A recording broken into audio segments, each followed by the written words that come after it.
What's going on, everybody? Ryan the Mighty Quinn here on the Cornerman _MMA. You know the drill. Don't forget to like, subscribe, and share. Comments left below. Love the interaction lately. So, no UFC this weekend. However, on Black Friday, there's a PFL event, which has an awesome night of cards. I saw my girl Kayla Harris last Friday. She's shredded. She's looking great. Looking forward to her fight. Plus, she's going to be the biggest free agent in mixed martial arts after. Can't wait to see what's going on there. Developing story lately about some suspicious gambling in mixed martial arts with one of the up and coming coaches in mixed martial arts, a friend of mine, James Krause, with Glory MMA. Uh, I could see how the line rose at an astronomical rate, and like within 2 hours of the fight or whatever. And then they did a little digging. Turns out he did have an injury. That's to sum up what's going on. And of course, I know it's convenient. James Krause has the gambling podcast. Apparently, I don't know this about him, but I don't. It's not something I really ask a lot of people about. But apparently, he likes to bet on the fights. That's whatever. A lot of people like to bet on the fights. I bet on the fights. I'm on a betting podcast. Um, I've bet on fights while I was an active fighter. It's there's a lot of gray area in mixed martial arts with that. It's I was going to save this for later on in the show, but since it kind of led there. Um, Now, in sports betting on your particular sport is really, really frowned upon or on your team rather, is really frowned upon in other mainstream sports, mixed martial, MLB, with obviously the Pete Rose thing, um, NBA. You had the point shaving scandal, which is like the worst thing ever with that referee who's punk. NFL, betting is a big deal. Now, um, early on, those sports went away from it. Mixed martial arts is a little funny. You got to remember too, like what it comes down to is like we don't have a team that we go into the game with. It's us. There's really we're independent contractors. We don't we fight under the UFC or the Bellator, but we're independent contractors, and we have no commitment, so to speak. So there's a little there's a lot of wiggle room, some flexibility there. Um, but so we're not really tied to the same laws as other mainstream sports as far as the sports betting goes. Uh, I know a lot of fighters that have been. Some coaches. I know a lot of fighters that have bet on fights. It's not.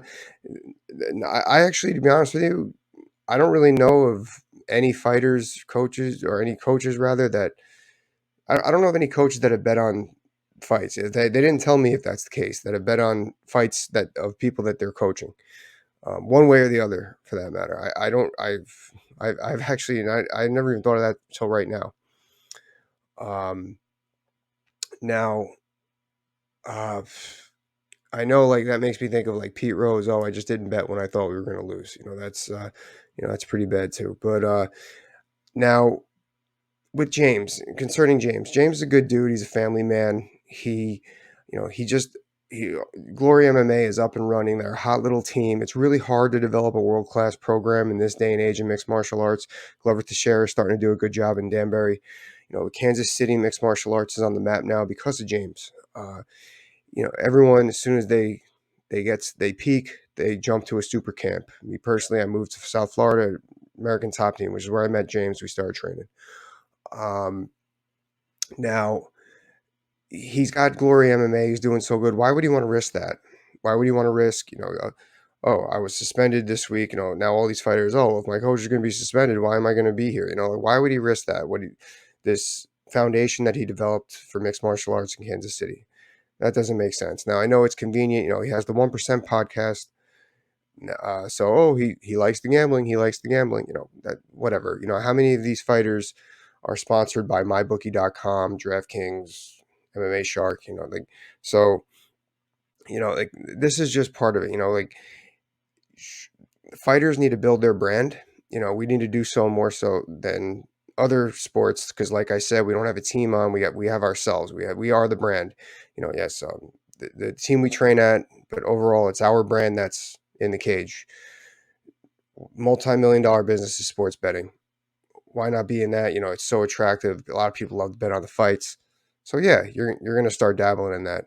So he's just building his brand, and apparently he likes to gamble. I don't know. Likes to bet on the fights.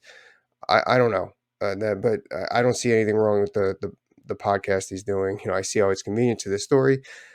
Clearly, he feels fine. I mean, I saw he did a podcast last week on it, on these upcoming fights, and he had his picks or whatever. I don't see him, like, why he would want to risk everything. Now, I saw a tweet that he, per source, James Krause and team had knowledge of said fighter, uh, Derek Minner, going into the fight injured. So what? We all go into fights injured. We always said if you went into a fight at 80% capacity, that you were lucky you had a great camp. Um, Always got in going there with aches and pains and dings. Sometimes severe injuries. That doesn't mean that that doesn't mean that you're throwing the fight because you're going in there severely injured. Like I said earlier, we're one of the lowest paid athletes on the planet. Sometimes you got to go in there and get that money to pay for it. You got to go in there and hope for the best. Um, Me personally, one time, I remember I needed the money. I was coming off an injury, got injured 5 weeks before the fight. I tore cartilage in all my ribs. It was so much pain. I couldn't do any live training for 5 weeks up until the fight. Just hit pads, shadowed, some conditioning when I could. Basically, I had to take 2 weeks off from training. I was asked by my coaches if I should think about pulling out of the fight, and I was like, "No way! I'm taking this fight. I'll manage. I know I could beat him." Uh, and then I remember I went into the fight. Luckily I won. I won in the first round, but I remember I did get pushed against the fence, tore all the scar tissue and the cartilage. I remember sitting down in the locker room. I started cooling down, and I remember realizing, damn, if this happened, like if I had to sit on the stool, I wonder if I would have been able to go for round two. So like, you go into these fights, your coaches are behind you, your coaches are with you. They're going to do that. Like James was in his corner. That's where I'm going with that piece right there. Now, in terms of the line jumping, doesn't have to necessarily be James. Now, I tried before I go any further. I tried looking up the most up to date to the story that I could before I say anything. So I don't want to say it. So like, it's still somewhat developing. It sounds like the case is closed though. I did see something around those lines that he just had his. It was protocol to take his credentials or whatever. But from what I see, the case is closed. He's clean so far. So that's what I got. Maybe still developing now. The line jump, they're saying that notification got out there that James Krause himself told somebody or told people that this fight was not going to go well because Derek Minner was injured. Now, like I said before, he's going to back his fighter going in there. Derek looked like he went in there looking to do damage, and then he tried to keep doing it with that kick. It wasn't happening. Why isn't necessarily James that said something? First of all, it could have been, and I think this is where like they made an umbrella rule, so to speak. Oh, now if you're a coach or you're in the same household as a training partner, you can't place bets on said person. How they're gonna police that is anybody's guess. But like, look at the day and age that we're in. Unfortunately, it does all come back to the head coach. That's the first point of contact between the commission and the UFC and the fighters and the gambling. Like, that's the first point of contact. Is James had to know because James knew he was injured. I don't think, like I said, I didn't see that James placed any bet on this fight. But it's like it's fantasy football season, everybody. Like, so we're all in group text right now with degenerate gamblers, and you tell one person, you tell 10, you tell 100 easy within an hour. I think that was part of it. Is someone, oh, well, I found out this, I found out that, I screenshot this guy's going into this fight hurt, I'm going to bet against him. I guess there was some other prop bets in there too. Whatever. That's anybody's guess. Now, um, the other thing I question is, like, I know we kind of jumped and forth between mixed martial arts, mainstream sports. Uh, People go in to sports banged up all the time, or not a 100%, or what's the word that they're using lately, compromised. People go into fights, games, compromise all the time. It moves the line all the time. Everybody knew Michael Jordan had the flu. Everyone loved that he was playing.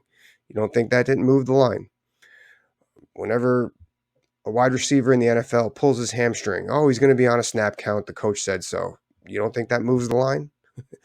So, like, why is it such a big deal in mixed martial arts? You find out somebody's banged up, like, so that's what always bothers me. I think it goes back to that gray area, but also I think it's because your MLB, your basketball, your football, that's more familiar with the general public. People don't understand mixed martial arts or fighting in general. They get really excited when they get that little insider scoop. They send the screenshots. They send, and I think that's why it's a little bit more intriguing when they finally get that insider scoop. People ask me, I get texts all the time about picks. Um, the general public does not understand the sport. So when they get somebody that does understand the sport, they're going to show off about it.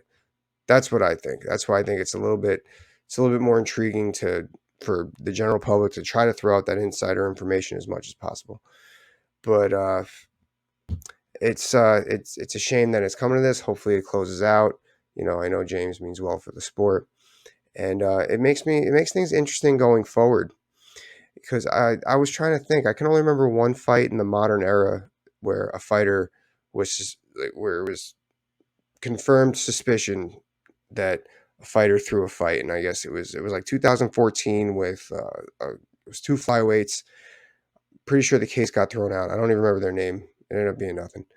Um, Now, other than that, I don't, before the commissions were or this fight was unified rules. Anybody's guess. I wasn't really part of the sport back then. There was always unified rules, or it was starting to be unified rules when I got involved. So I can't think of like any fights being thrown at the world class level, or any type of coach shaving or handicapping against their fighters. I can't think of any, and I just think there's so much to lose that why would somebody put themselves in that situation? That's what I think. Uh, we'll see how it is going forward. Up until this whole shebang, there was no restrictions on fighters gambling on fights. Um, Maybe that'll change. Maybe that's another step in the direction where it's going to be like other mainstream sports. Who knows? It's going to be hard to police though, because like I said, you're not really tied to any team. You're an independent contractor. You can't suspend this guy on a team. You suspend him from fighting. Who knows? Not my job. But anyway, that's what I got, guys. Hope you enjoyed it. Please like, subscribe, and share.